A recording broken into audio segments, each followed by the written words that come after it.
Buenos días. Estamos con don Mario Paredes. Es un personaje especial, digamos, un personaje importante en la vida de los laicos de Estados Unidos. Un largo recorrido vital que vamos a ir desgranando poco a poco desde sus comienzos, y así se dan ustedes cuenta quién es don Mario. Don Mario es usted laico, primero, ¿no? Así es. ¿Casado? No, soy soltero. Soltero. Sin compromisos, decimos Sí, aquí. sin compromisos, ciertamente, sí. Es usted de nacionalidad chilena, Nací en Chile. pero lleva muchos años viviendo en Estados Unidos. Un poco más de 50 años. 50 años. Sí. ¿Se olvida uno de la patria chica o no? Eso se lleva siempre dentro. Siempre se lleva dentro. Primero por las raíces que uno tiene con los progenitores, los hermanos, los familiares.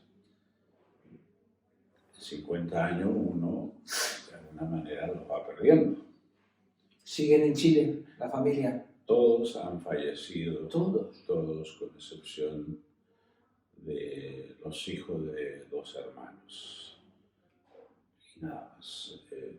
Y ya al no estar los padres míos vivos, es más difícil regresar a Chile. Pero mantengo algunos contactos con miembros de la Universidad Católica de Chile, con algunas figuras políticas que pasan por Nueva York, y nos conocemos y seguimos el diálogo en Chile, pero eso es todo. Allí comenzó usted su carrera, lógicamente, y uno de los primeros contactos que tuvo fue el cardenal Silva Enrique.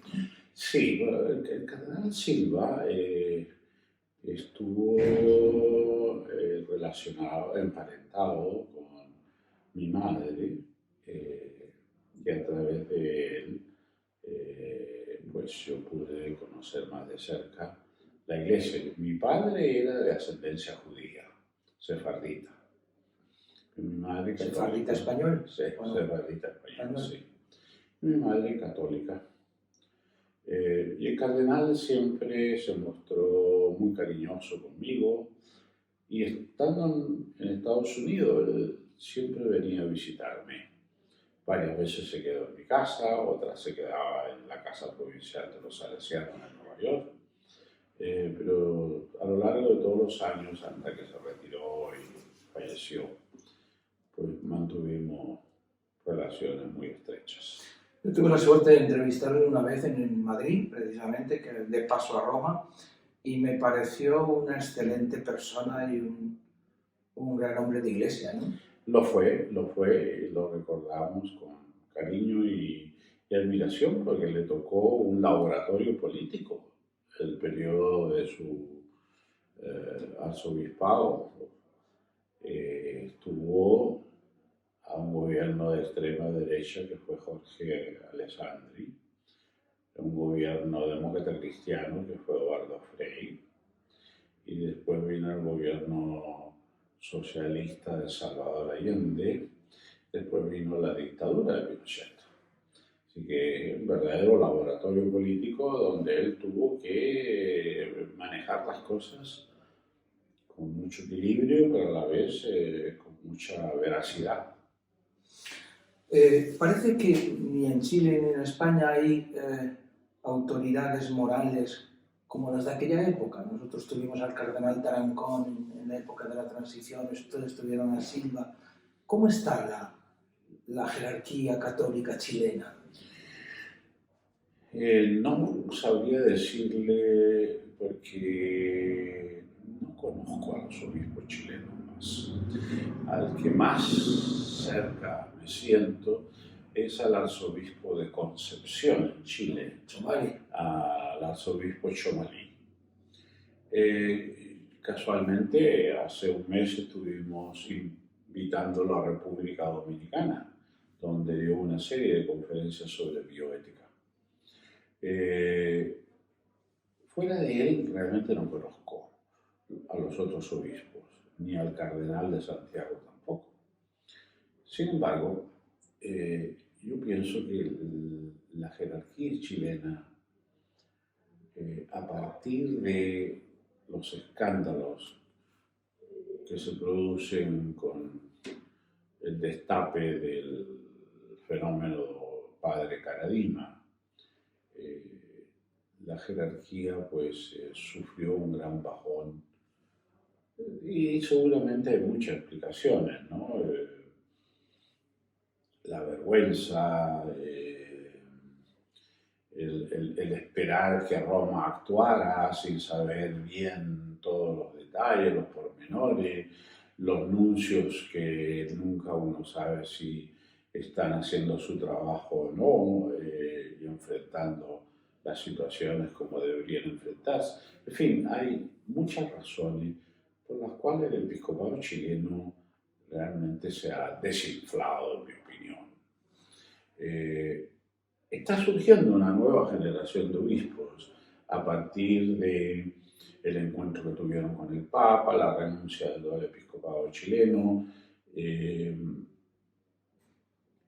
Papa ha comenzado a nombrar obispos más jóvenes y me cuentan, me dicen que hay muchas esperanzas en esta nueva generación de obispos. ¿Y la Iglesia está recuperando credibilidad social? ¿O cuesta? Cuesta, yo diría sinceramente cuesta. Por ejemplo, yo no me explico cómo el nuevo presidente de Chile, que es un joven, primer mandatario, va a un Te Deum en la catedral y al salir del Te Deum critica severamente al cardenal Errázuriz y critica al cardenal Esati, que asistieron al Te Deum que está mandado por la Constitución chilena. Ese desaire tan abierto, ¿no? Implica, en mi opinión, que no tiene la Iglesia la ascendencia que gozaba en tiempos pasados, ¿no? Y entonces un joven se da el lujo, por muy primer mandatario que sea, ¿no? Se da el lujo de desechar la presencia de dos cardenales de la Iglesia, haciendo acusaciones que no son fundadas del todo, ¿no? Porque todo está relacionado con los abusos sexuales en este caso, pero que son de mal gusto, ¿no? Es decir, la diplomacia es siempre necesaria y mantener los canales abiertos, eso no significa callar, ¿no? Pero sí mantener el diálogo, los canales abiertos. ¿Y a nivel del pueblo? A nivel del pueblo, la Iglesia ha perdido mucho. Y ha perdido mucho y se ve en el hecho de que las iglesias protestantes han crecido enormemente en Chile y en América Latina en general.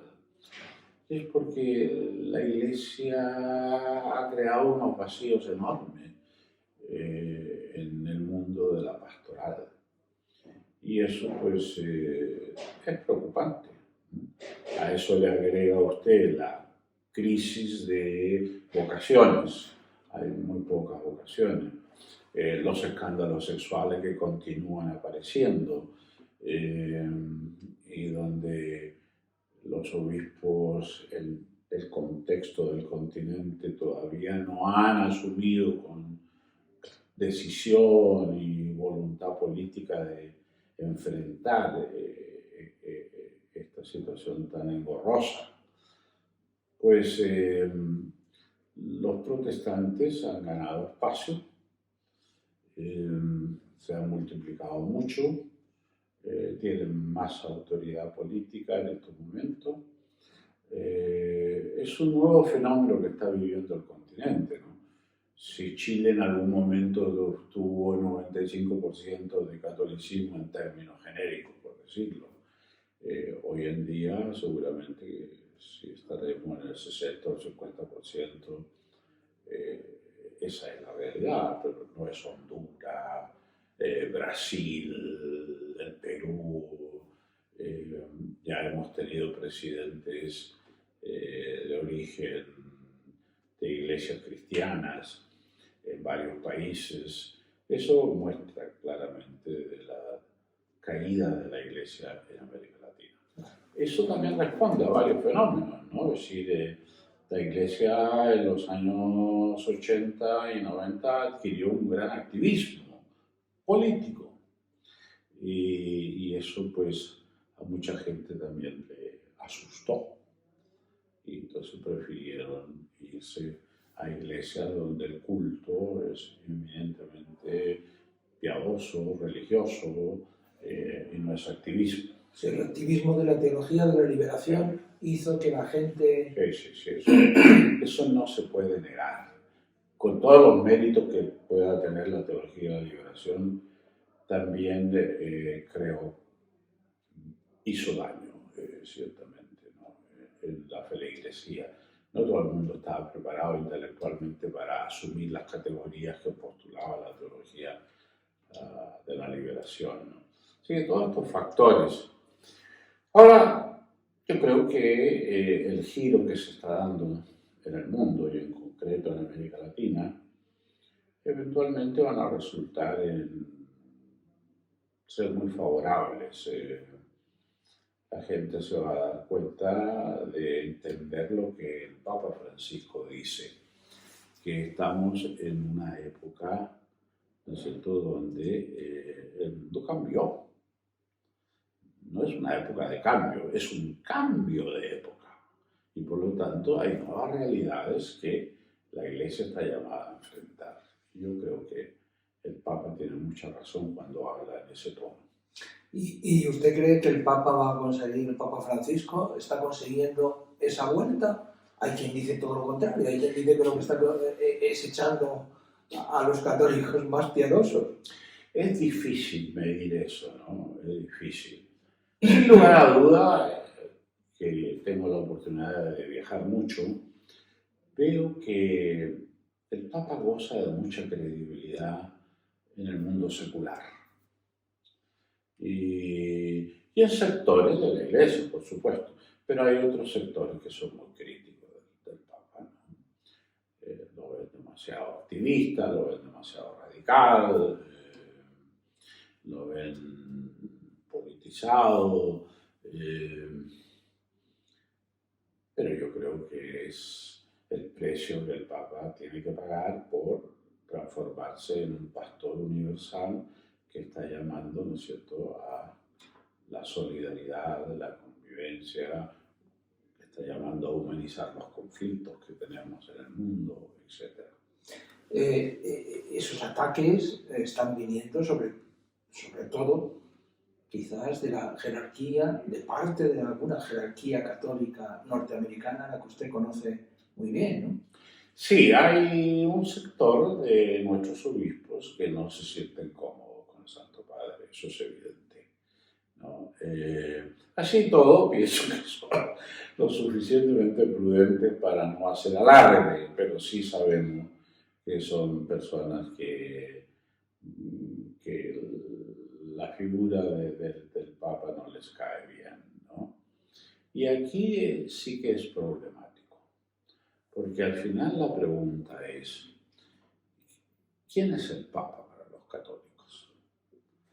El Papa para los católicos es el sucesor de Pedro, el vicario de Cristo en la tierra, si él está de acuerdo conmigo. Y si no está de acuerdo conmigo, pues esperemos a otro Papa. Y eso no puede ser. El Papa es el Papa. Sea el que sea. Sea el que sea.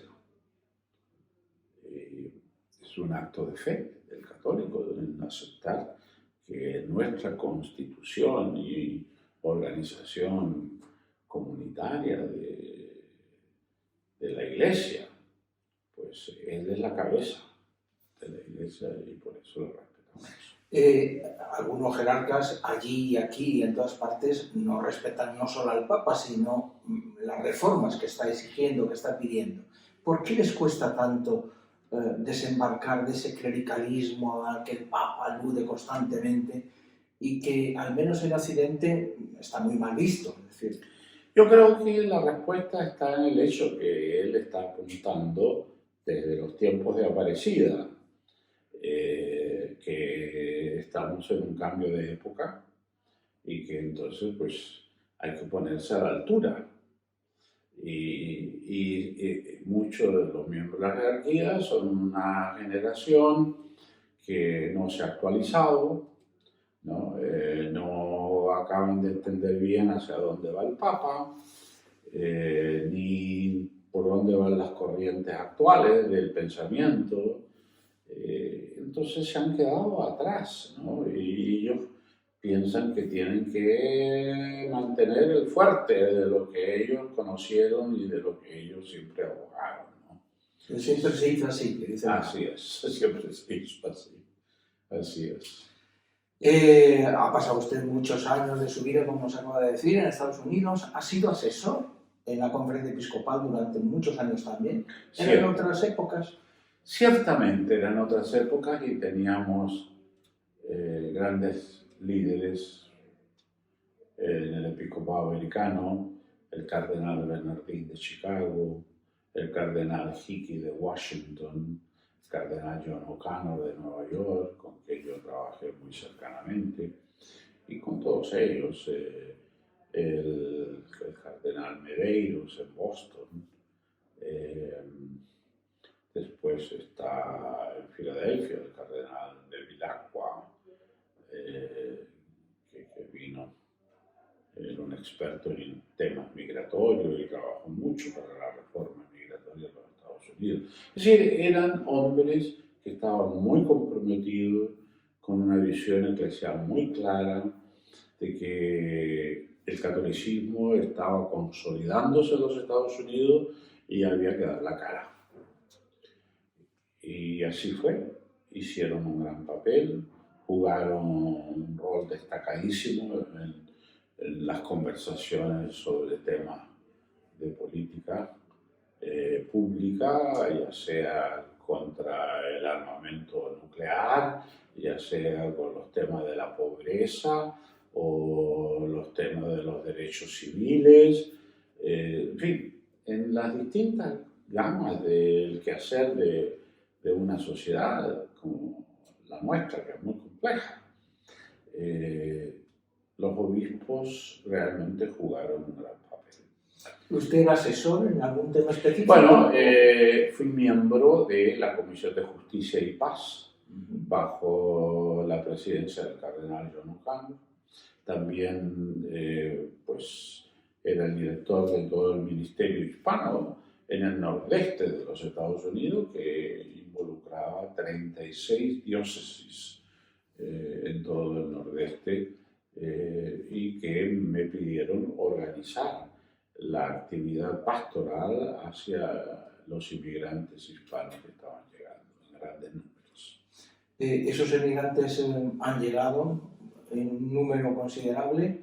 ¿Están revitalizando la Iglesia Católica en Estados Unidos? Sin lugar a duda que sí. Sin lugar a duda. Es decir, es una inyección de nueva savia, porque por un lado está el fenómeno decreciente por la edad. Los católicos han ido pues desapareciendo, los antiguos católicos, los inmigrantes europeos, ya sea irlandeses, los alemanes, los franceses, los italianos. Toda esa generación de inmigrantes ha ido desapareciendo y ha llegado esta nueva ola de inmigrantes. Desapareciendo de la Iglesia. ¿Sí? Exacto. Y en gran medida esta nueva ola de inmigrantes son católicos, aunque sea de nombre, pero son católicos. Y la Iglesia se ha sentido responsable de buscar modos de atender y ayudar. La diferencia entre la inmigración de habla hispana de las últimas décadas y la antigua inmigración europea que vino a Estados Unidos es que esa inmigración trajo su propio personal. Trajeron sacerdotes, trajeron religiosas, y los sacerdotes eran líderes en esas comunidades, porque era gente que hablaba los dos idiomas, ¿no? Eran sacerdotes cultos, que hacían de puente entre la cultura norteamericana y lo- los distintos grupos de inmigrantes europeos. Entonces, ahí Y ahora no. los hispanos no tenemos personal en eso.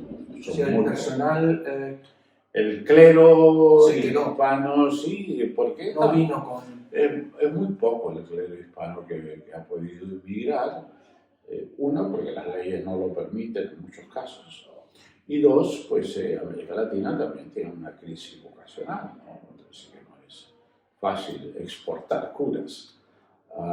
Y las primeras dos generaciones de inmigrantes no producen vocaciones. Es lo que está visto sociológicamente. Está comprobado eso. Sí, entonces ya para la tercera generación ya están integrados en la sociedad a donde han llegado y comienzan pues a buscar otros modos, otros estilos, otras visiones de lo que puede ser la vida de un hijo de un inmigrante, ¿no? Así que sí están apareciendo hoy las vocaciones de origen hispano de tercera, cuarta generación en los Estados Unidos, ciertamente que sí. ¿El catolicismo hispano está suficientemente reconocido a nivel, digamos, a alto nivel, a nivel de jerarquía, por ejemplo? Yo no veo muchos obispos con nombre hispano. Bueno, yo creo que se está dando ese fenómeno, ¿no? Y por la fuerza de los números necesariamente tiene que darse, que no es simplemente una condescendencia o un favor que le hacemos a estos pobres inmigrantes, no, es que la Iglesia dentro de muy poco mayoritariamente será de las minorías que han llegado a Estados Unidos, ¿no? Entonces, ¿quién es el arzobispo de Filadelfia? Una sede muy importante en el país, un hispano. ¿Quién es el arzobispo de la principal arquidiócesis en términos de número, extensión, etcétera, en Los Ángeles? Un hispano. ¿Quién es el arzobispo en San Antonio, Texas? Ese es otro hispano. Hay 46 obispos de origen hispano, bilingües, además de los americanos que han aprendido español y que lo practican con su feligresía. No, yo creo que las cosas van cambiando para mejor. No a la velocidad muchas veces que uno quisiera, pero sí han hecho grandes aportes. Yo siempre admiré dos hechos. Uno, cómo los obispos como cuerpo apoyaron la causa de los campesinos en Estados Unidos, que eran eminentemente hispanos, y el líder de los campesinos se llamaba César Chávez. Y este líder, siendo católico y practicante, pues él movilizó a todo el país para conquistar mejoras de vida para los campesinos que venían a colectar las cosechas y se movían por el país colectando y vivían en condiciones infrahumanas. Ese es un hecho realmente para mí muy significativo en la historia. Estamos hablando de los años 70. De los años 60 y 70. 70. ¿Sí? Donde habían huelgas en todo el país, boicot, etc. Y la iglesia se jugó por ellos y habló, los defendió, los organizó, los financió. Y eso fue realmente admirable. Y lo otro es en las grandes ciudades, Nueva York, Detroit, Chicago, Filadelfia, Washington, Boston, Los Ángeles, etc. En las grandes ciudades, la antigua inmigración europea se fue, abandonaron los barrios, las iglesias quedaron vacías, pero no se podían llevar los templos porque eran unas moles de templo impresionantes que hicieron los inmigrantes. Y llegaron estas nuevas olas de inmigrantes, pobres, sin recursos, sin clero, pero la iglesia no cerró. Con grandes templos a su disposición. Sí, y no cerró. La iglesia mandó a educar su clero de habla inglesa a Puerto Rico o a República Dominicana para que aprendieran el idioma y pudieran atender a estas nuevas oleadas de inmigrantes. Sí, la iglesia permaneció en los barrios. ¿Y qué permaneció en los barrios cuando los hospitales, la policía, los bancos, todas esas instituciones fueron desapareciendo de los barrios? La iglesia retuvo la escuela parroquial, el convento de las monjas, la rectoría donde vivían los curas, ¿no? Y el templo. Es decir, 4 entidades en los barrios que estaban ahí presentes. Y daban servicio, y atendían a los pobres, y organizaban a los pobres, etc. Entonces, hubo ciertamente un gran esfuerzo por atender, servir y dar testimonio de la fe, del Evangelio de Jesús en esos barrios. En una dinámica muy diferente a la que estamos siguiendo ahora en Europa, donde las escuelas, hasta las iglesias se están vendiendo, los monasterios, los conventos. Sí. Nos vamos a arrepentir según eso. Yo siempre me quedo sorprendido que cuando se cierran todas estas instituciones que los inmigrantes crearon con su propio sudor, ¿no? Usted tiene el caso de la Catedral de San Patricio en Nueva York, que es una bella catedral en el corazón de Manhattan. Bueno, pero esa catedral se construyó con el sudor de los inmigrantes irlandeses, pero también contribuyeron los hispanos y en concreto mexicanos de México que mandaron ayudas para construir la catedral en Manhattan. El mismo representante de España en Estados Unidos contribuyó también económicamente. Es decir, allá todo se hacía a pulso, con mucha generosidad, con mucha dedicación, porque el Estado nunca ha dado un centavo a la iglesia. Hay una separación radical de iglesia y Estado. Ni a las escuelas, ni a las iglesias, ni a los sacerdotes, no.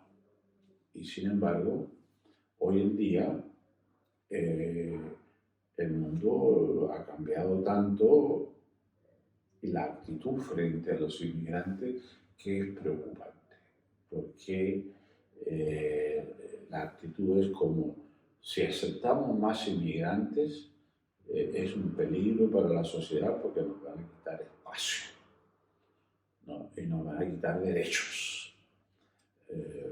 Cuando la realidad es que les necesitamos. Segurísimo.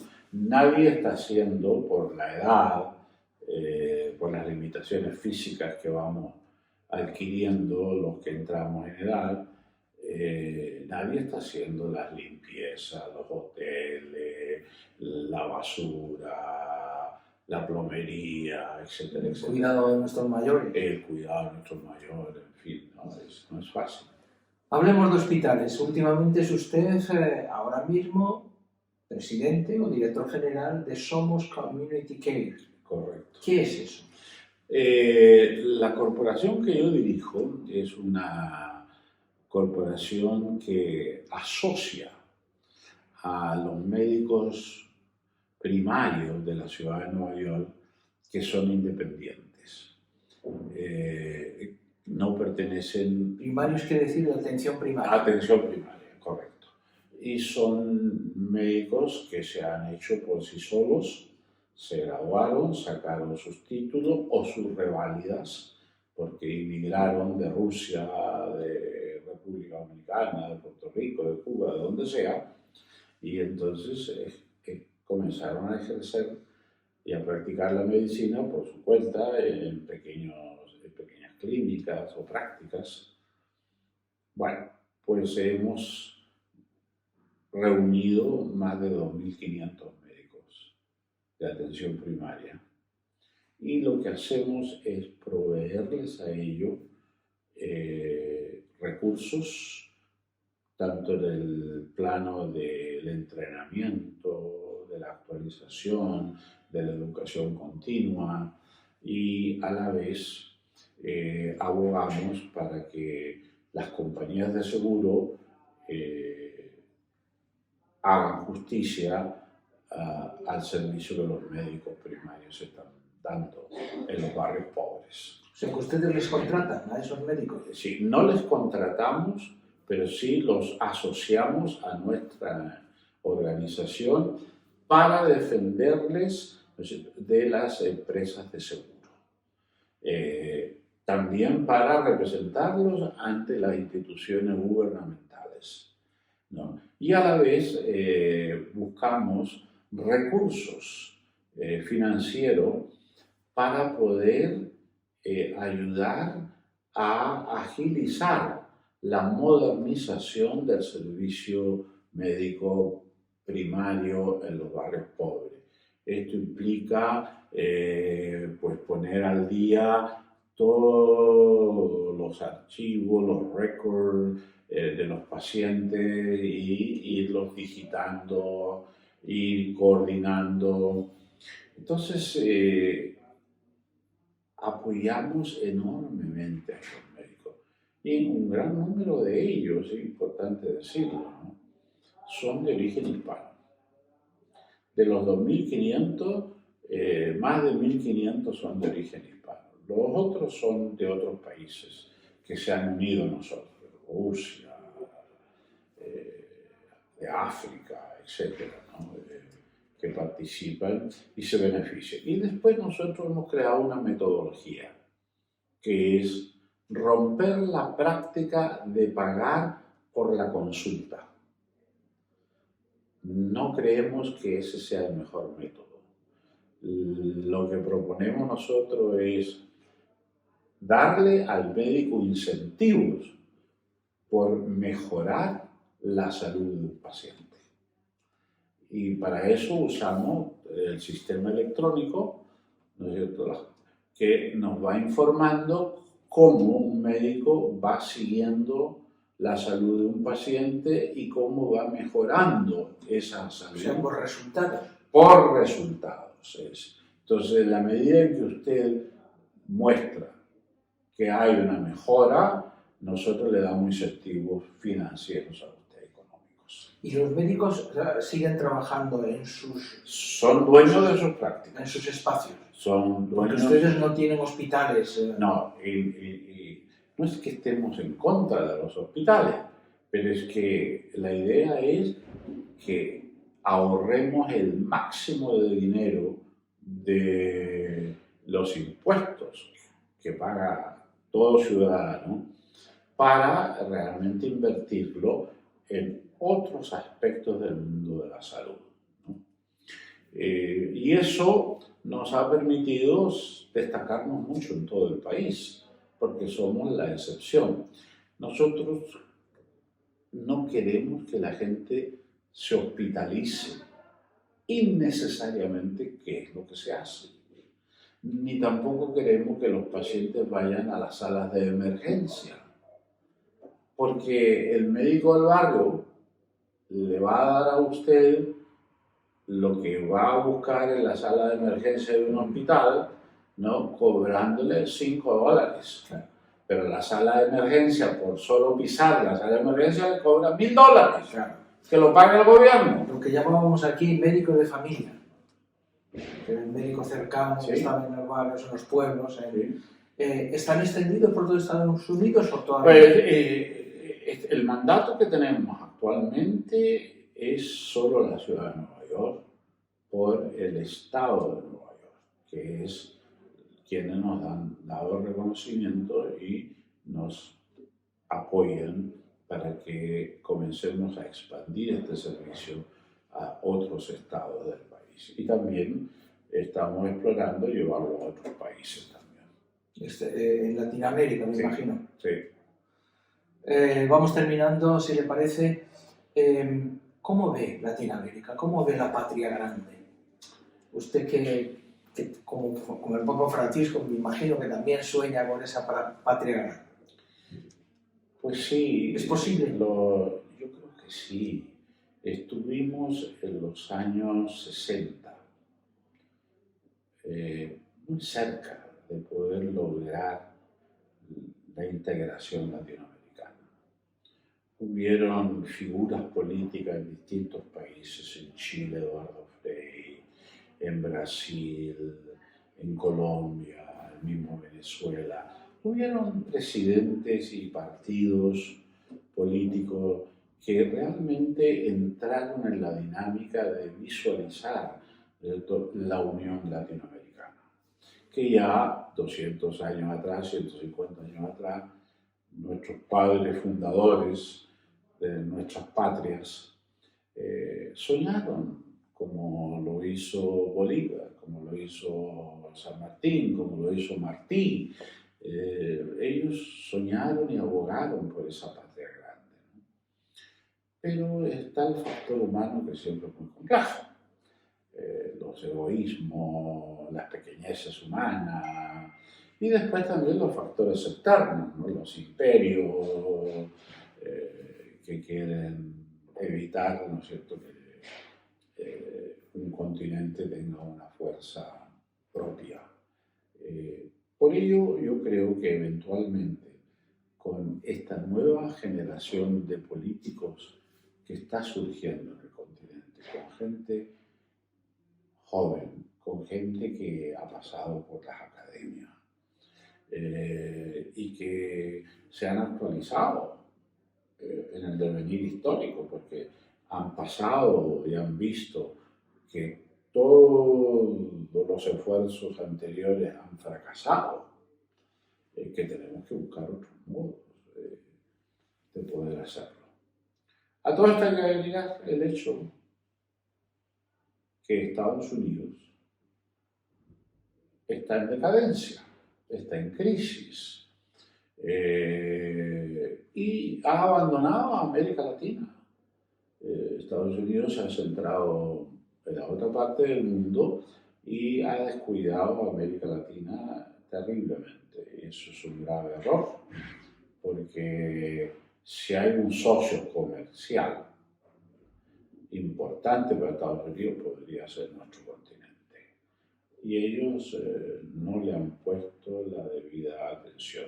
Y eso se debe a que hay unos dinosaurios en el Departamento de Estado de Estados Unidos que no se han actualizado y no se han enterado que el mundo cambió. Y entonces le han abierto las puertas a los chinos. Los chinos están entrando por todas partes en América Latina, ¿no? Y después la India es un fenómeno emergente muy importante, ¿no es cierto? Así que yo creo que con la conciencia que hay de nuevas generaciones es muy posible que en el correr de un par de décadas podamos ver Medio una plazo. nueva realidad. Acaba de estar en Roma, acaba de ver al Papa. ¿Cómo la ha encontrado? Bien cansado se le ve, un poquito sobrepeso. Me dicen que se debe a los medicamentos que le dan, el peso aumentado. Mentalmente el hombre es ágil, es increíble, es locuaz, conversa con una claridad extraordinaria. Argentino. Sí, sí, sí. No, está bien, pobrecito, ha de sufrir mucho por las rodillas. Sí. Yo creo que es el principal problema. Lo que no sabía, lo supe ahora estando en Domus Santa Marta, que esta última intervención en el hospital no fue simplemente una cosa pasajera, fue muy grave, que Dios lo preservó, porque estuvo muy cerca. él mismo dijo que había perdido el sentido, que había ingresado sin sentido, se lo dijo a un amigo. Podrá no terminar las reformas, pero al menos empistarlas, ponerlas para que no pueda haber un fenómeno de involución. Es difícil, es difícil. Es el profeta, ¿verdad? Sí, y la curia tiene muchos años de mañas. Sí. Y así que no es fácil. Pobre Francisco, él ha tratado y trata. Ahora vamos a ver cómo le va con estos nuevos miembros de su consejo asesor de cardenales, que comienza la reunión el lunes. Sí. Vamos a ver con esta nueva figura. Bueno, hay un español ahora. Entre ellos el cardenal Omeya. Sí. A ver cómo va. Doctor Paredes, muchísimas gracias. Oh, Ha sido un placer. Gracias a usted por la invitación y el interés que tiene usted por Estados Unidos y por nuestra iglesia. Así que lo aprecio mucho. Muchísimas gracias.